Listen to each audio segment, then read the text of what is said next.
இன்னல் ஹம்துலில்லாஹ் நஹ்மதுஹு வ நஸ்தஈனுஹு வ நஸ்தக்ஃபிருஹு வ நஊது பில்லாஹி மின் ஷுர்ரி அன்ஃபுஸினா வ மின் ஸய்யிஆத்தி அமாலினா ஃபமன் யஹ்திஹில்லாஹு ஃபலா முதில்ல லஹு வ மன் யுத்லில் ஃபலா ஹாதிய லஹு வ அஷ்ஹது அல்லா இலாஹ இல்லல்லாஹ் வ அஷ்ஹது அன்ன முஹம்மது அப்துஹு வ ரசூலுஹு அம்மா பாத்.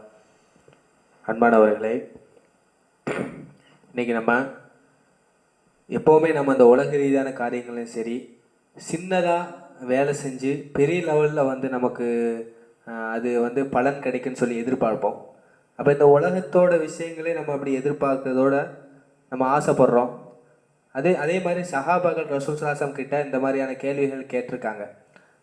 யார் ரசூலுல்லாஹ், நான் குறைவாக அமல் செஞ்சு அதிகமான நன்மைகள் பெற்றுத்தரக்கூடிய காரியங்களை எங்களுக்கு சொல்லிக் கொடுங்க அப்படின்னு சொல்லி அந்த மாதிரி விஷயங்கள் ரசூல் ஸல்லல்லாஹு சொல்லி கொடுத்துருக்காங்க. ஆனால் பிரச்சனை என்னென்னா, அந்த மாதிரியான சொன்ன பல ஹதீஸ்கள், அந்த மாதிரி ரசூல் ஸல்லல்லாஹு சொல்லியிருக்காங்க அப்படின்னு சொன்ன பல ஹதீஸ்கள் பலவீனமான ஹதீஸ்களாக இருக்குது. மக்கள் சில ஹதீஸ்கள் இட்டுக்கட்டப்பட்ட ஹதீஸ்களாக இருக்குது. அந்த மாதிரியான ஹதீஸ்களாக தொகுத்து தாலீம் அப்படின்னு சொல்லி ஒரு கிதாபை இந்த சுன்னத்துல் ஜமாத்து அவங்க உருவாக்கியிருக்காங்க, கொண்டு வந்திருக்காங்க. அதை எப்போவுமே அவங்க இசாக்கு அப்புறமும் சரி, மக்ரிப் அப்புறமும் சரி, அவங்க அந்த தாலீம்ங்கிற கிதாபை அடிக்கடி அந்த சொல்லிக் கொடுப்பாங்க மக்களுக்கு.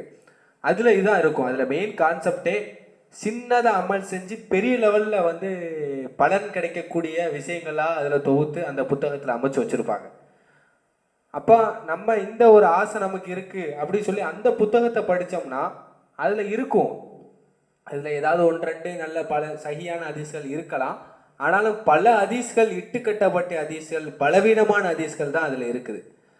சரி, இட்டுக்கட்ட ஹதீஸ்கள்லாம் எனக்கு வேண்டாம், பலவீனமான ஹதீஸ்கள்லாம் எனக்கு வேண்டாம். பலவீனமானதை விட ரொம்ப பலவீனமானது தான் இட்டுக்கட்டப்பட்ட ஹதீஸ்கள். அப்போ அந்த மாதிரி ஹதீஸ்கள்லாம் எனக்கு வேண்டாம். எனக்கு குறைஞ்சதாக நான் அமல் செய்யணும், ஷார்ட் டைமாக நான் செய்யணும், ஆனால் பெரிய பலனாக இருக்கணும் அப்படின்னு நம்ம ஆசைப்படுறோம். அப்போ அந்த மாதிரியான ஹதீஸ்களை உங்களுக்காண்டி நான் தொகுத்து சொல்கிறேன். இதெல்லாமே சஹியான ஹதீஸ்கள். எல்லா ஹதீஸ்களும் சஹீஹுல் புகாரிகளில் வந்தது, சஹீஹுல் முஸ்லீமில் வந்தது தான். இது எல்லாமே ஆதாரபூர்வமான ஹதீஸ்கள் தான். அதில் ரொம்ப ரொம்ப முதலாவதான ஹதீஸ் என்ன அப்படின்னு பார்த்தோம்னா, ரசூல் ஸல்லல்லாஹு சொல்கிறாங்க, யார் விதவை பெண்களுக்கு உதவி செய்வாரோ, யார் விதவை பெண்ணுடைய கஷ்டத்தை போக்குவாரோ, அவர் அல்லாவிற்காக போர் செஞ்ச நபரை போன்றாவார். சுப்ஹானல்லாஹ். எந்த ஒரு ஹதீஸ்லையுமே இந்த ஒரு வசனத்தை, இந்த ஒரு வேர்டை நான் பார்த்ததே இல்லை. பல ஹதீஸ்கள் இருக்கலாம், எனக்கு தெரியல. ஆனால் நான் பார்த்த வரைக்கும் ஹதீஸில் இந்த அமலுக்கு இந்த சிறப்பு அப்படி சொல்லி அல்லாஹ்வுக்காக போர் செஞ்ச நபரை போல், முஜாஹித்து போல் அப்படின்னு சொல்லி ஹதீஸ்களை நான் பார்த்ததில்லை. அவ்வளோ பெரிய ஒரு இபாதத் அப்படின்னா அது எவ்வளோ பெரிய அமல் பார்த்துக்கோங்க. அல்லாஹ்வுக்காக போர் செஞ்ச அளவுக்கு நன்மை அப்படின்னா அது எவ்வளோ பெரிய இபாதத்து. அப்போ இதற்காக நம்ம என்ன செய்யணும்? நமக்கு தெரிஞ்ச சுற்று வட்டாரத்தில் உள்ள விதவை பெண் யாரா இருந்தாங்க அப்படின்னா அவங்களுக்கு தேடி போய் நம்ம உதவி செஞ்சோம் அப்படின்னா நமக்கு அல்லாஹ்வுக்காக போர் செஞ்ச நன்மை நமக்கு தாராளமாக கிடைச்சிரும். அது ரசூலுல்லாஹ் மேலும் சொல்லுவாங்க, அல்லது பகல்ல முழுக்க நோன்பு வைத்து இரவுல ஃபுல்லாக வணங்க நபரை போன்றாவார். இத்தனை சிறப்பும் நமக்கு கிடைக்கும். என்ன ஒரு சிறிய அமல்? விதவை பெண்கள் யாராவது இருந்தாங்கன்னா, கணவனால் கைவிடப்பட்ட நபர் யாராவது இருந்தாங்க, அவங்களுக்கு தெரிஞ்ச ஏதாவது பெண்மணி தெரிஞ்சாங்கன்னா அவங்களுக்கு மறைமுகமாக போய் பொருளாதார உதவியோ அல்லது மளிகை பொருட்களோ இந்த மாதிரி பொருட்களை நம்ம கொடுக்கும்போது நமக்கு இந்த அமல் நம்ம ஈஸியாக பெற்றுக்கொள்ளலாம். இரண்டாவது, ரசூல் ஸல்லல்லாஹு சொல்கிறாங்க, இது ரொம்ப ரொம்ப பலன்களை தரக்கூடிய அமல். அதிகமான நபர்களுக்கு இந்த அமல் தெரியாது, ஆனால் இதுவும் சஹியான ஹதீஸ் தான். கொஞ்சம் சிந்திச்சு பாருங்க அன்பானவர்களே. ஜும்மா தொழுகை அன்று, வெள்ளிக்கிழமை அன்று தலைக்கு குளித்து விட்டு, ஜும்மா தொழுகை அன்று வெள்ளிக்கிழமை அன்று தலைக்கு குளித்து விட்டு வாகனங்கள் எதுவும் பயன்படுத்தாமல், நல்ல கவனிங்க, வாகனங்கள் எதுவும் பயன்படுத்தாமல் பாங்குக்கு முன்பாகவே யார் நடந்து செல்வாரோ, ஜும்மாக்காக அல்லாஹ் எனக்கு நம்ம அழைப்பு விட்டுருக்கானே, இது முக்கியமான நாளாச்சே அப்படி சொல்லி அல்லாஹ்விற்காக நடந்து யார் செல்வாரோ அவர் எடுக்கக்கூடிய ஒவ்வொரு அடிக்கும் உம்ரா செஞ்ச நன்மை இருக்கும். எனக்கு இது ரொம்ப ஆச்சரியமா போயிடுச்சு இந்த ஹதீஸை கேட்டதோட. இந்த ஹதீஸ் எல்லாருக்கும் தெரிஞ்சா சுப்ஹானல்லாஹ் எல்லாரும் உம்ரா செஞ்ச நன்மையை பெற்றுக்கொள்வாங்களா? ஒவ்வொரு அடிக்கும் உம்ரா செஞ்ச நன்மைனா எத்தனை அடி அவர் எடுத்து வச்சிருப்பாரு, யோசிச்சு பாருங்க, பள்ளிவாசல் போறதுக்காக. அப்ப இந்த ஹதீஸ் எல்லாருக்கும் தெரிஞ்சிருச்சா அப்படின்னா எல்லாருமே உம்ரா செஞ்ச நன்மை கிடைச்சிருமே. அப்படின்னு சொல்லி நான் ஒரு உஸ்தாத் கிட்ட கேட்டேன். அவங்க சொல்லுவாங்க இது சரியான ஹதீஸ் தான், இருந்தாலும் பல பேருக்கு இது தெரியாத ஹதீஸ். அன்பானவர்களே, சொற்ப நபருக்கு தான் இந்த ஹதீஸ் தெரியும். ஆனால் அந்த சொற்ப நபர்களே அந்த ஹதீஸை ஃபாலோ பண்ணுறாங்க. கொஞ்சம் யோசிச்சு பாருங்க எந்த அளவுக்கு இது ஒரு நன்மை வந்து. அது இப்போ உம்ரா போகிற சாதாரண ஒரு விஷயமா? எவ்வளோ ஆனால் நமக்கு பொருளாதாரம் தேவை, எவ்வளோ நேரம் நம்ம உடல் உழைப்பு தேவை, எவ்வளோ ஆனால் நமக்கு வந்து நேரங்கள் செலவிடணும். அப்போ இத்தனையும் தாண்டி தான் ஒரு உம்ராவை நம்ம போயிட்டு வரோம். ஆனால் இவ்வளோ சிம்பிளான ஒரு இபாதத்தை நம்ம செஞ்சோம்னா உம்ராவுக்கு போகிற நன்மை கிடைக்குன்னா அப்போ அந்த அமலை நம்ம விட்டு வைக்கணுமா? இது நமக்கு இந்த வாய்ப்பு எப்போம்லாம் நமக்கு கிடைக்குது? ஒவ்வொரு ஜும்மாலே நமக்கு கிடைக்குது. ஒவ்வொரு வெள்ளிக்கிழமையும் நமக்கு இந்த வாய்ப்பு கிடைக்குது. ஒரு ஜும்மா இல்லைனாலும் இன்னொரு ஜும்மால நம்ம என்ன செய்யணும்? இதை கண்டிப்பாக முயற்சி செஞ்சு கடைபிடிச்சுக்கிட்டே இருக்கணும். அதே மாதிரி அன்பானவர்களே, இது கொஞ்சம் இருக்கிறதுல கஷ்டமான ஒரு செயல். ஆனால் இதுவும் சிறிய நேரத்தில் செய்யக்கூடிய அமல் தான். அதுக்கும் பெரிய லெவலில் நமக்கு என்ன இருக்கு அந்தஸ்துகள் இருக்கு. அதில் ஒன்று தான் ஃபஜருக்கு முன்னாடி தொழக்கூடிய அந்த முன் சுன்னத். ரசூல் சாசம் சொல்றாங்க, யார் ஃபஜருடைய முன் சுன்னத்தை தொழுகிறாரோ அது இந்த உலகத்தோடே சிறந்தது, உலகத்தை விட சிறந்தது அப்படின்னு சொல்லி ரசூல் சாசம் சுட்டி காட்டுவாங்க. அப்போ அது எவ்வளோ பெரிய அந்தஸ்து பாருங்க. அப்போ 2 ரக்காத்து தான். அதனால அறிஞர்கள் சொல்லுவாங்க, நீங்கள் ஃபஜருக்கு முன்பாக உங்களுக்கு தொலை நேரம் கிடைக்காட்டினாலும் ஃபஜருக்கு அப்புறம் நீங்கள் தொழுவுங்க. அந்த அளவுக்கு ஒரு முக்கியமான ஒரு ஹதீஸ் தான் இந்த ஒரு செயல், இந்த ஒரு இபாதத். அதே மாதிரி அன்பானவரே, இன்னொரு விஷயம் ரசூல் சாசம் சொல்றாங்க, இன்னொரு ஹதீஸ், யார் அனாதைகளுக்கு உதவி செய்வாரோ, ரசூல் சாசம் சொல்றாங்க, யார் அனாதைகளுக்கு உதவி செய்வாரோ அவரும் நானும் சொர்க்கத்துல இப்படி இருப்போம் சொல்லி தன்னுடைய 2 விரல்களை சுட்டி காட்டுவாங்க. தன்னுடைய முதல் விரலையும் தன்னுடைய 2வது விரலையும் சுட்டி காட்டுவாங்க. சுட்டி காட்டி சொல்லுவாங்க, நானும் அவரும் மறுமையில இவ்வாறு இருப்போம் அப்படின்னு சொல்லி. அதுக்கு அறிஞர்கள் விளக்கம் சொல்லுவாங்க, ஒரு விரலோட இன்னொரு விரல் சிறிய அளவு தான் கட்டை. அப்ப அதே மாதிரிதான் மறுமையிலையும் சரி, ரசூல் சலாசமோட அந்தஸ்துல சிறிய லெவல் கட்டையாதான், கொஞ்சம் சிறிய லெவல் தான் கம்மியா இருப்போம். அந்த அளவுக்கு சொர்க்கத்துல நம்ம உயர்ந்த அந்தஸ்துல இருப்போம். யாருக்கு? யார் அனாதைக்கு உணவளிப்பாரோ, யார் அனாதைக்கு பொருளாதாரத்தை கொடுப்பாரோ, யார் அனாதை உள்ளத்துல சந்தோஷத்தை கொடுப்பாரோ அவர்களுக்கு யார் என்ன செய்வாங்க? அல்ல இந்த அளவுக்கு ஒரு உயர்ந்த அந்தஸ்தை கொடுப்பான். ஆமா அன்பான, இது ஒரு மிக சிறிய அமல் தான்.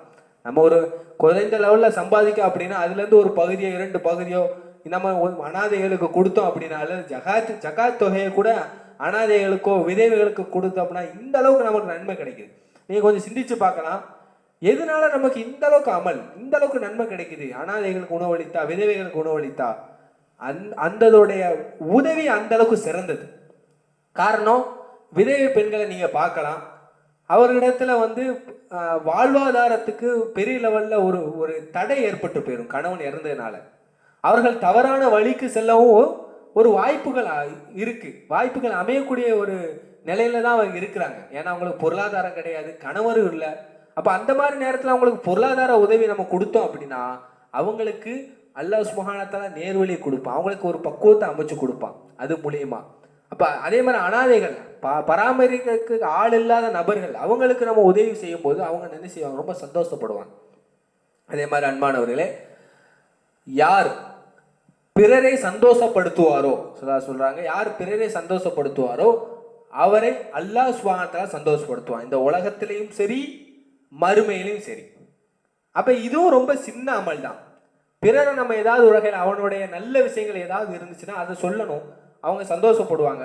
நம்ம என்ன செய்வோம்? அல்லாஹ் சுப்ஹானஹு வ தஆலா நம்மளை அல்லாஹ் என்ன செய்வான்? சந்தோஷப்படுத்துவான். இந்த உலகத்திலையும் அல்லாஹ் சந்தோஷப்படுத்துவான், மறுமையிலையும் சந்தோஷப்படுத்துவான். அதே மாதிரி ரசூலுல்லாஹ் சொல்றாங்க, யார் பயான் கேட்பதற்காக அல்லது மார்க்க கல்வியை கேட்பதற்காக பள்ளிவாசலுக்கு நடந்து செல்வாரோ, மார்க்க கல்வி ஒரு இடத்துல நடக்குது, பயான் நிகழ்ச்சி நடக்குது, ரொம்ப தூரத்தில் நடக்குது அல்லது பக்கத்தில் நடக்குது, ஒரு அசர்த்து வந்து ஒரு உஸ்தாத் வந்து பயான் செய்யறாரு, அப்படி நம்ம காதில் அந்த மாதிரி நோட்டீஸ்லயோ அல்லது மொபைல் போன்லயோ கேட்கிறோம்.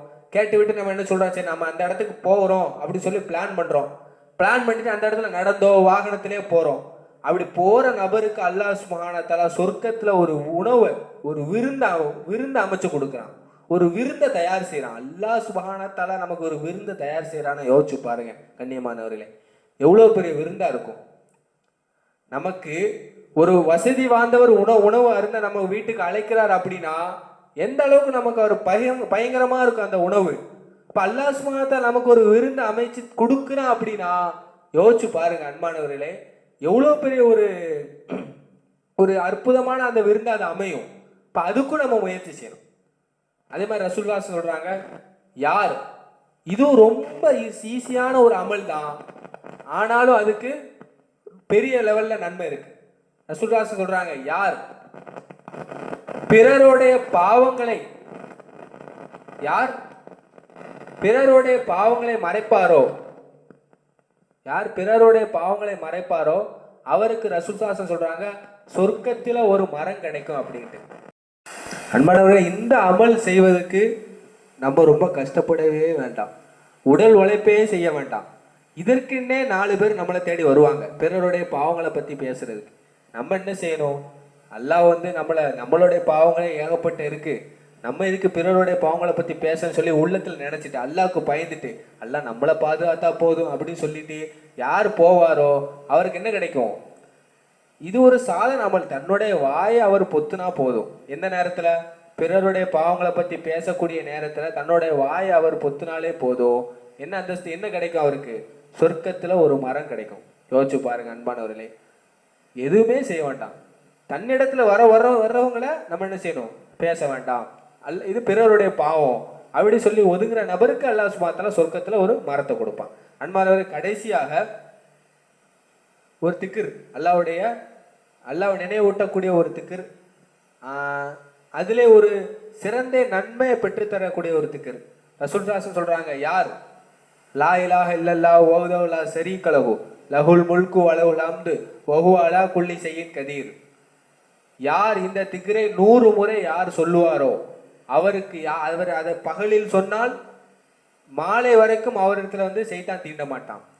யார் இரவில் சொன்னால் மாலையில் சொல்லுவாரோ நைட்டு வரைக்கும் சைத்தான்ட்டு அவரோடத்துல பாதுகாப்பு தேடப்படும். அன்பான இந்த ஒரு திக்ரை பொறுத்த மட்டும் எனக்கு ஒரு நபர் தெரியும்.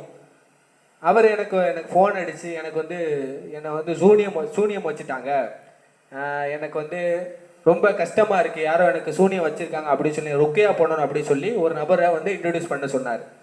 அவருக்கு நான் 2 நாட்கள் முன்பு கால் பண்ணேன். என்ன சூனியம் வச்சதா சொன்னீங்களே, இப்போ உடம்பு பிரச்சனை இல்லையா, உடம்பு பரவாயில்லையா அப்படின்னு சொல்லி கேட்டேன். அதுக்கு அந்த நபர் சொன்னார், நான் தினமும் இந்த திக்ரை நான் ஓதுவேன், தினமும் நான் இந்த திக்ரை ஓதுவேன் அப்படிங்கிற மாதிரி சொல்லி வேற யாருக்காவது இந்த ப்ராப்ளம் இருந்துச்சுன்னா அவர்களே இந்த திக்ரை ஓத சொல்லு அப்படின்னு சொல்லி என்ன பரிந்துரை செஞ்சாரு, இந்த மாதிரி பண்ண சொல்லுங்க அப்படின்னு சொல்லி. அப்போ நமக்கு ஹதீஸ்ல உள்ளதை ஃபாலோ பண்ணாலே போதும், நமக்கு எதுவும் எந்த பிரச்சனையுமே இருக்காது. அல்லாஹ் சுப்ஹானஹு வ தஆலா பாதுகாக்கணும் அதுல இருந்து. அதே மாதிரி இந்த திக்ரை யார் 100 முறை சொல்லுவாரோ அவருக்கு 10 அடிமைகளை விடுவிச்ச நன்மை அவருக்கு கிடைக்கும். அதே மாதிரி 100 நன்மை செஞ்சது 100 நன்மை அவருடைய கணக்குல எழுதப்படும், 100 பாவங்கள் அவருடைய கணக்குல இருந்து அழிக்கப்படும். அதே மாதிரி அவர் செஞ்ச அமல் போன்று வேற யாரும் அந்த நாள்ல செஞ்சிருக்க முடியாது. யார் ஒருவர் அந்த திக்ரை அவரை விட ஒரு முறை கூட சொன்னாலே தவிர. இப்ப யோசிச்சு பாருங்க, எவ்வளோ பலம் வாய்ந்த திக்ரு இது, எவ்வளோ வந்து ஒரு சிறப்புக்குரிய ஒரு திக்ரு பாருங்க. நம்மள்ட்ட சைத்தான்ல இருந்து நம்ம பாதுகாப்பு பெற்றுவோம், நம்ம 100 நன்மை எழுதப்பட்டுரும், 100 பாவங்கள் அழிக்கப்பட்டுரும், 10 அடிமைகள் விடுவிச்சா யோசிச்சு பாருங்க. ஒரு அடிமை நம்ம விடுவிக்கிறோம் அப்படின்னா அந்த அடிமை என்னென்ன அமல்கள் செய்யறானோ அத்தனை நன்மை நமக்கு தான். அப்போ 10 அடிமைகளை நம்ம விடுதலை செஞ்சோம் அப்படின்னா எத்தனை நன்மைகள் நமக்கு பாருங்க. இது நம்ம தினமும் நம்ம சொல்ல என்னோட அனுபவத்தில் இந்த திக்ரை நீங்கள் 100 முறை சொல்லணும் அப்படின்னா 15 நிமிஷம் சொல்லணும், 15 நிமிஷம் ஆகும். 15 நிமிஷத்தில் நீங்கள் இந்த திக்ரை ஃபுல்லாத்தையும் சொல்லி முடிச்சிடலாம் இன்ஷா அல்லாஹ். அப்போ இதெல்லாமே நம்ம பட்டியலிட்டது ஃபுல்லாமே பல சகியான ஹதீஸ்கள், ஆதாரபூர்வமான ஹதீஸ்கள். இந்த பட்டியலிட்ட எல்லாமே எளிமையான அமல், நமக்கு பெரிய லெவலில் உடல் உழைப்பு தேவையில்லை, சிறிய லெவலில் நம்ம முயற்சி செஞ்சாலே பெரிய லெவலில் நன்மை பெற்றுத்தரக்கூடிய அமல் இது எல்லாமே. அதனால் நம்ம ரசூலுல்லாஹ் சொல்கிறாங்க, யார் குறைவாக இருந்தாலும் தொடர்ச்சியாக யார் செய்வாரோ அது அவர் மேலே அல்லாஹ் வந்து அந்த அமல் மேலே அல்லாஹ் பறக்கத் செய்வான், அது அவர் அல்லாஹ் நேசிக்கிறான் அப்படின்னு சொல்லுவாங்க ரசூலுல்லாஹ். அப்போ இத்தனை அமல்களே நம்ம சிறிதாக இருக்குது, கேட்கும் போது ரொம்ப சின்னதாக இருக்கும், இதை ஒரு நாள் செய்கிறது ரொம்ப ஈஸியாக இருக்கலாம். ஆனால் நம்ம என்ன செய்யணும், இதை தொடர்ச்சியாக செஞ்சோம் அப்படின்னா ஒவ்வொரு அமலும் பெரிய பெரிய நன்மையை பெற்று தரும் இன்ஷா அல்லாஹ்.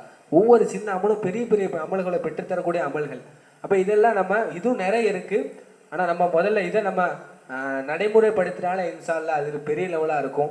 அல்லாஹ் சுப்ஹானஹு வ தஆலா உங்களுக்கும் சரி எனக்கும் சரி இத்தனை சின்ன அமல்களை நடைமுறை சொல்றது ஈஸி, கேட்கறது ஈஸி, நடைமுறை செய்யக்கூடிய பாக்கியத்தை அல்லாஹ் சுப்ஹானஹு வ தஆலா உங்களுக்கு எனக்கு தந்த அருள் செய்வானாக. வாஹிர் தவானா வல்ஹம்துலில்லாஹி ரப்பில் ஆலமீன். அஸ்ஸலாமு அலைக்கும்.